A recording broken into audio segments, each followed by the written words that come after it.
தமிழ்நாடு காங்கிரஸ் கமிட்டியின் தலைவர் திரு செல்வ பெருந்தகை நம்முடன் நினைக்கிறார். சார் வணக்கம். தொகுதி மறுசீரமைப்பு தமிழ்நாடு மட்டுமில்லாமல் தென்னிந்திய மாநிலங்களுக்கு ஒரு மிகப்பெரிய சிக்கலை ஏற்படுத்துது. இந்தியாவுக்குள்ளாகவே தென்னிந்திய மாநிலங்கள் சிறுபான்மை மாநிலங்களாக மாறக்கூடிய நிலை ஏற்படும் அப்படின்னு தமிழ்நாடு முதலமைச்சர் சொல்லியிருக்காரு. உங்களுடைய முதற்கட்ட பார்வை என்ன? அனைத்து கட்சி கூட்டத்திற்கான அவசியம் என்ன ஏற்பட்டிருக்கு? வணக்கம். வணக்கம் சார். வணக்கம். கேக்குதுங்களா? கேக்குது.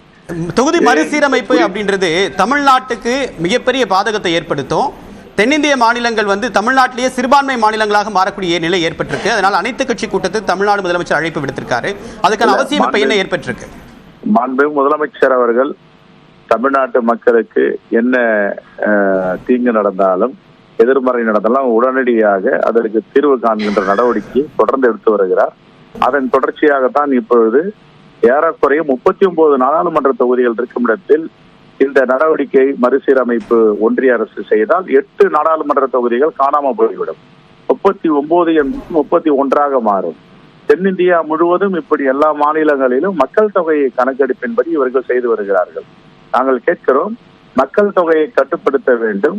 மக்கள் தொகையை கட்டுப்படுத்தினால்தான் மக்கள் தொகை விகிதம் குறையும் என்ற அடிப்படையில குடும்ப கட்டுப்பாட்டை ஒன்றிய அரசு நடைமுறைப்படுத்தியது. ஆனால் தமிழ்நாடு தான் அதில் ஒன்றிய அரசு சொல்வதை உடனே கேட்டு குடும்ப கட்டுப்பாட்டு திட்டத்தை புரட்சிகரமாக நடத்தி குடும்ப கட்டுப்பாட்டை தமிழ்நாட்டில் தான் இந்தியாவிலே நடைமுறைப்படுத்தினார். இந்த அடிப்படையில மக்கள் தொகை கட்டுப்பாட்டுக்குள் வைத்தார்கள். ஆனால் இதை நடைமுறைப்படுத்தவில்லை என்றால் இன்று 39 நாடாளுமன்ற தொகுதி என்பது 49 கூட மாறி இருக்கு. ஆனால் ஒன்றிய அரசு சொன்னதை கூட்டாட்சி தத்துவத்தின் அடிப்படையில அப்பொழுது இருந்த முதலமைச்சர்கள் இதை நடைமுறைப்படுத்த தவறு என்று சொல்கிறார்களா?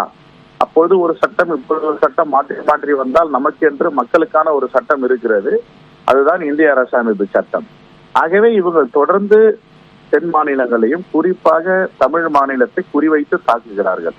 அது நிதி மேலாண்மை ஆகட்டும், நிதி ஒதுக்கீடாகட்டும், திட்டங்கள் ஆகட்டும், எல்லாவற்றிற்கும் தமிழ்நாடை பாரபட்சமாக பார்த்துக் கொண்டிருக்கிறார்கள். இதை வன்மையாக கண்டிக்கிறோம்.